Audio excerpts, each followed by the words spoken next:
আসসালামু আলাইকুম, সবাই কেমন আছেন? আমি আজকে ডিম ভুনা করবো, তার জন্য ডিম আগেই সেদ্ধ করে নিয়েছি।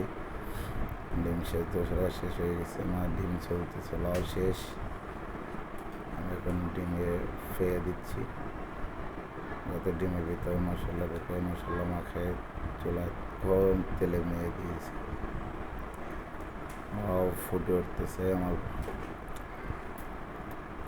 ডিম ভাজা প্রায় শেষ। আমি এখন তুলে নিব।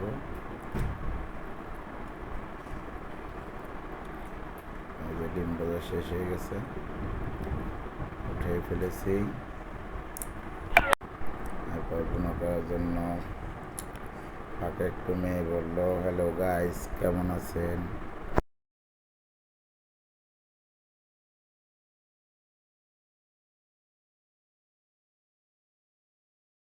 করলা ভাজি করেছিলাম, সেটা দেখানো হয়নি, এখন দেখাচ্ছে যে ডিম বোনা হয়ে গেছে।